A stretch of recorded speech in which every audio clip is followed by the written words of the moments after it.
The phone rang late at night at the police station. Detective Paul Crow picked it up, thinking it was just another normal call. But what he heard next changed everything. "I need to talk about some girls I hurt," a quiet voice said. "I can't keep it inside anymore." The man said his name was Gerald Stano. He was calling from jail where he was locked up for hitting someone. The detective had no idea he was about to hear one of the biggest confessions in history. "How many girls?" the detective asked, getting his pen ready. The man was quiet for a moment. Then he said something that made the detective's heart stop. "I lost count, but I can show you where they are." This phone call would lead police to find dozens of dead bodies. It would tell the story of a killer who looked like a normal, helpful man, but was actually one of the most dangerous people in America. A man who fooled everyone and got away with murder for years. Gerald Stano wasn't born a killer. He was born Paul Zeininger on September 12, 1951 in Schenectady, New York. But from his very first breath, life was against him. His real mother treated him so badly that when she gave him up at 6 months old, doctors said he couldn't be adopted.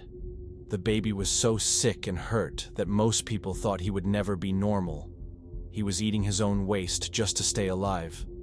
But a nurse named Norma Stano saw something worth saving. She and her husband Eugene took the damaged baby home and gave him their name, Gerald Eugene Stano. They thought love could fix what was broken inside him. The family moved to Florida when Gerald was little, living in a nice town called Ormond Beach. The Stanos were good parents who tried their best. But Gerald was different from other kids, and everyone could see it. At school, Gerald got bad grades in almost everything.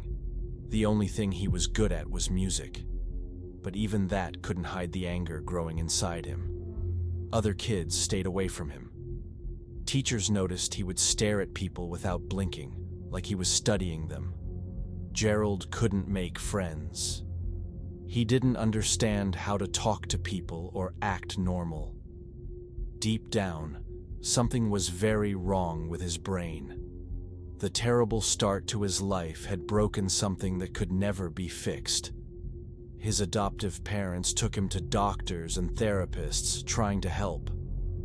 But Gerald learned to lie to them, telling them what they wanted to hear.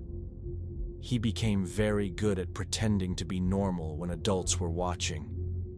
But when no one was looking, Gerald would do strange things. Neighborhood pets started disappearing. Small animals were found dead in unusual ways. No one suspected the quiet boy who always did his homework and never caused trouble in public. As Gerald grew older, his problems got worse. He had trouble keeping jobs and couldn't make any real friends. But the biggest problem was his hatred of women. This wasn't just normal dislike. It was pure rage that seemed to come from deep inside him. Gerald blamed women for everything wrong in his life. His birth mother had thrown him away. Girls at school wouldn't talk to him. Women at work ignored him. In his sick mind, all women were the same. They were enemies who needed to be punished. He never got married and told people he hated all women. But what he really hated was that they had power over him. When women rejected him, it made him feel small and worthless. That feeling made the anger grow stronger every day. By the time Gerald was 20, he had learned to hide his hatred very well. On the outside, he looked like a normal young man trying to find his way in life. He was thin and quiet, dressed neatly, and drove a clean car. When he talked to people, he was polite and helpful. But inside, Gerald was planning something terrible. He had started having violent dreams about hurting women. At first, these were just thoughts that scared him. But slowly, the thoughts became plans, and the plans became actions. Gerald began following women around town, learning their schedules and habits. He would watch them go to work, go shopping, go home. He told himself he was just curious, but he was really hunting. He was looking for the perfect victim, someone who would trust him long enough to get into his car. What made Gerald so dangerous was how normal he looked. Women saw a thin, polite young man who seemed harmless. They had no idea they were looking at someone who spent his nights planning their deaths. In 1973, Gerald Stano committed his first known murder. The victim was 17-year-old Kathy Lee Scharf from Port Orange, Florida. Stano stabbed Scharf to death and left her body in a remote area of Broward County. Kathy was everything Gerald hated: young, pretty, full of life and hope. She was walking to work when Gerald offered her a ride. What happened next in his car was brutal and quick. Gerald didn't just kill Kathy. He destroyed her, taking out years of anger and pain on an innocent girl who had done nothing wrong. But killing Kathy didn't make the anger go away. It made it stronger. This crime marked the beginning of his brutal killing spree. Over the next few years, Gerald would develop a pattern that made him one of the most dangerous predators in America. Gerald looked like someone you could trust.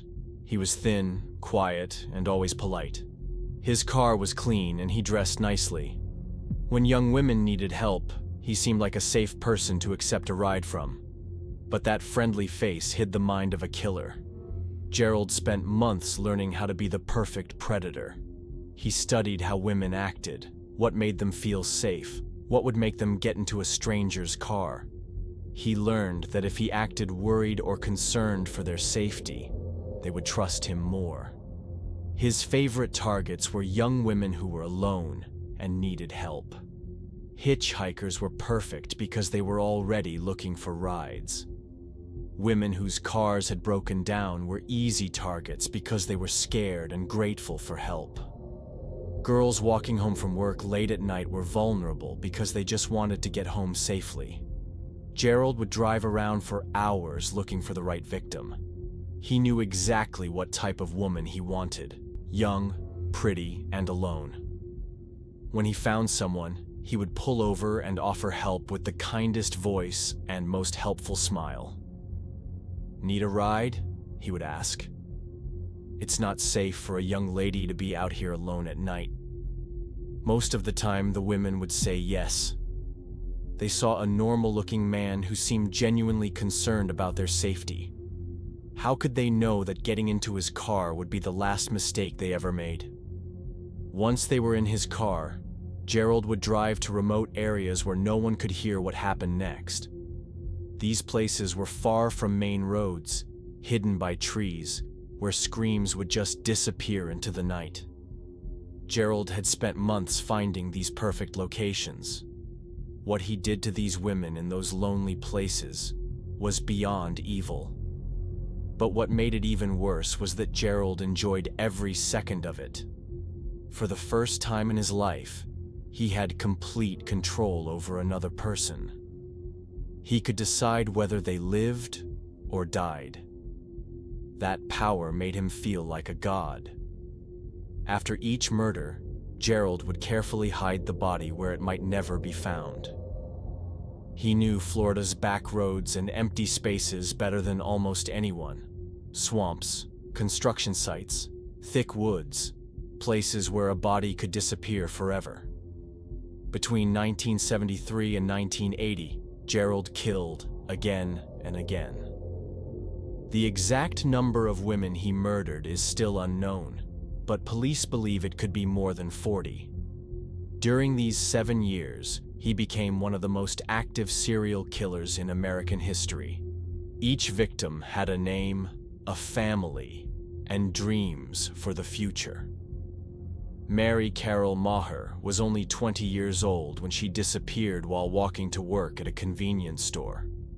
Her family waited for her to come home, not knowing she would never walk through their door again.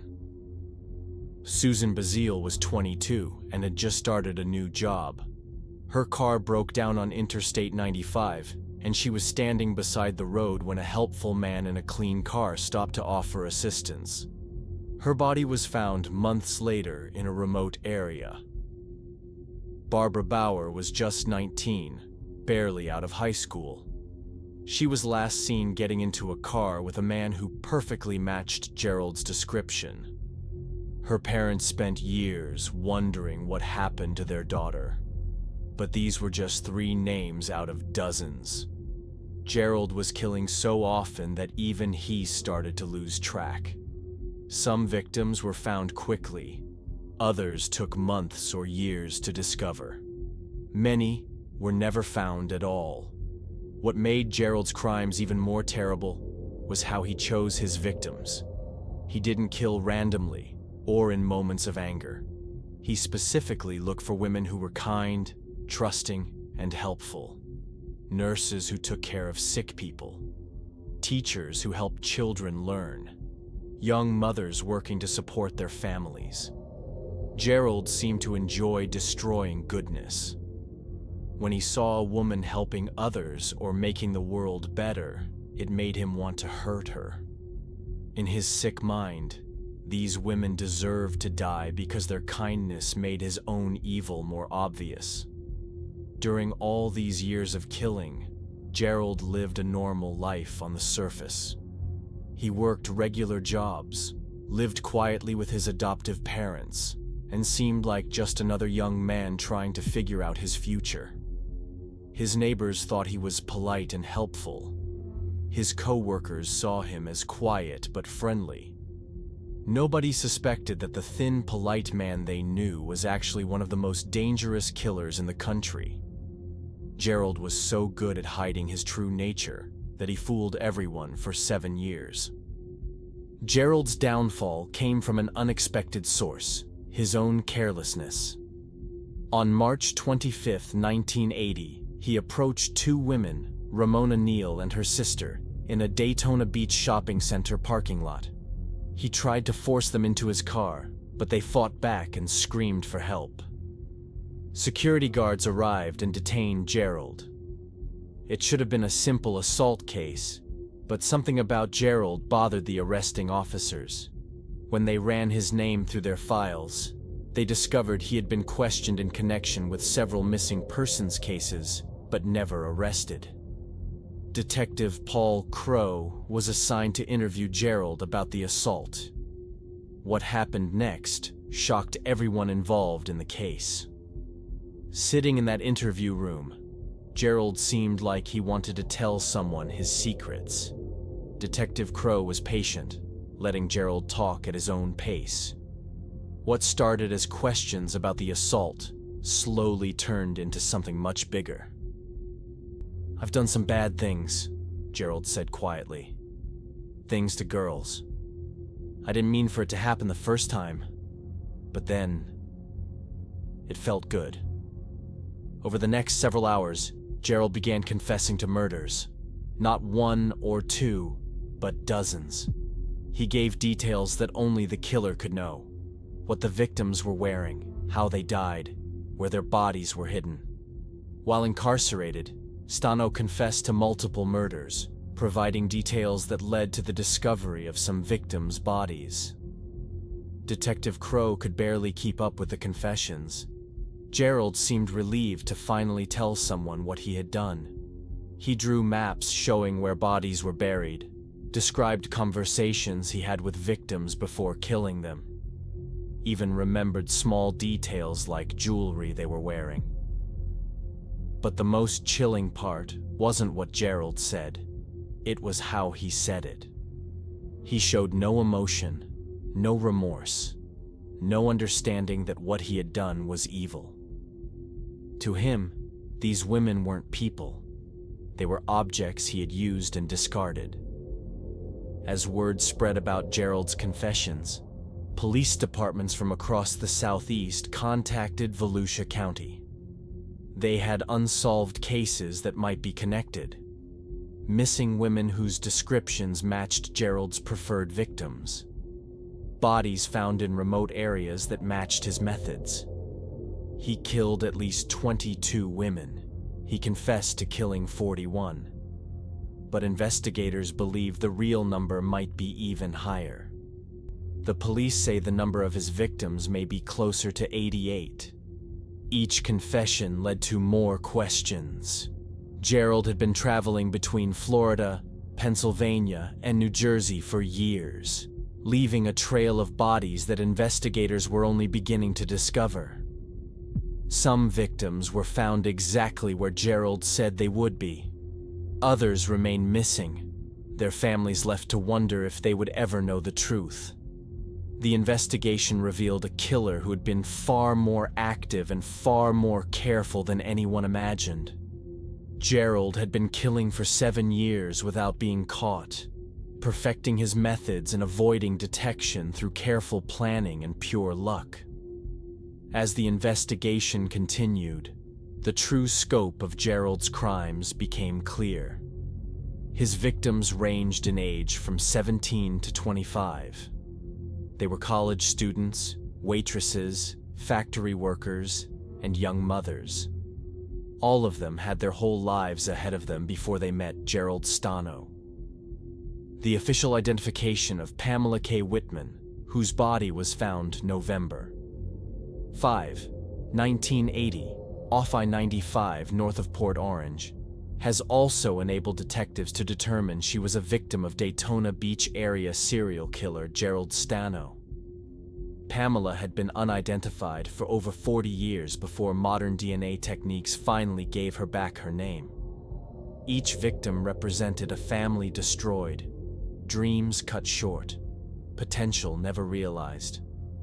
Gerald had taken more than just lives.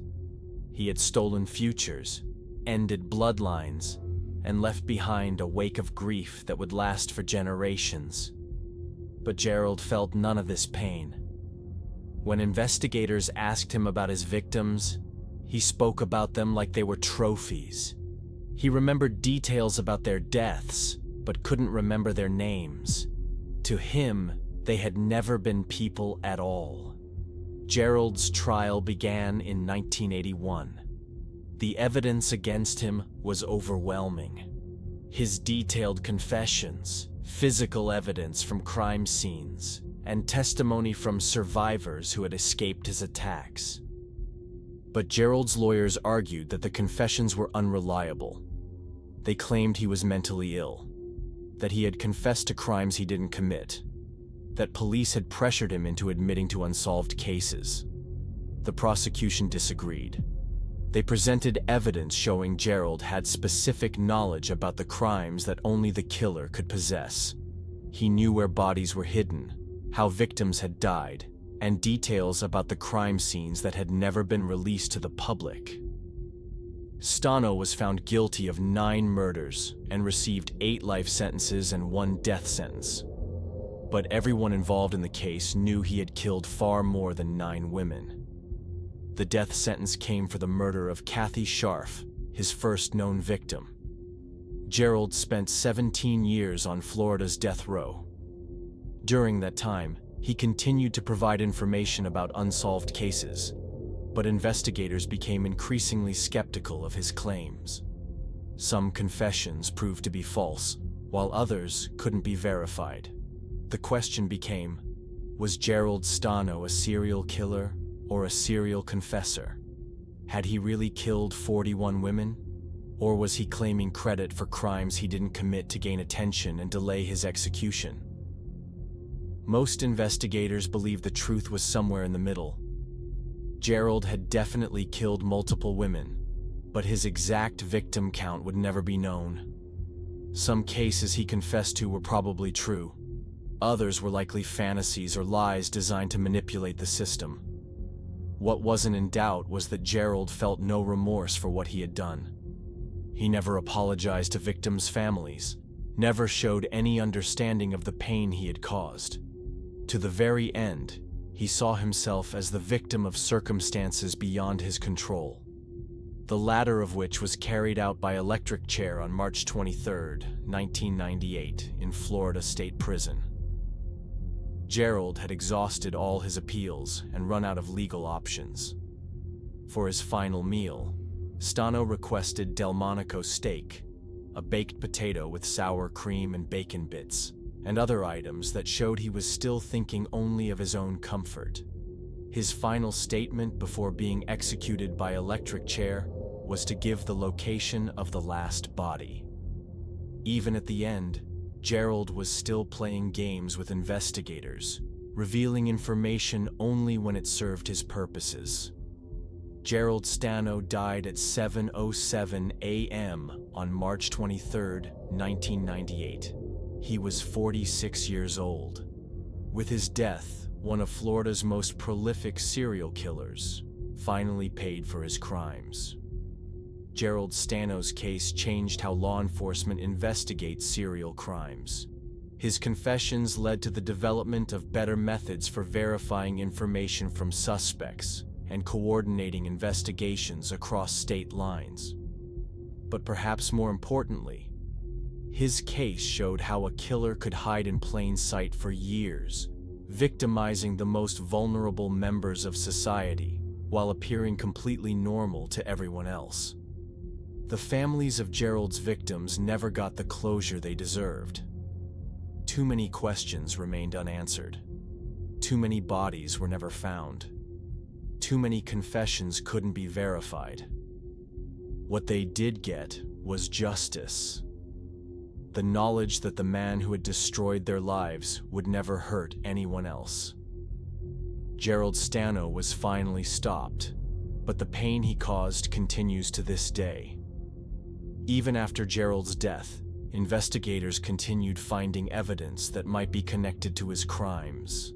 Bodies discovered in areas he had frequented, cold cases that matched his methods, missing persons reports from the time period when he was active.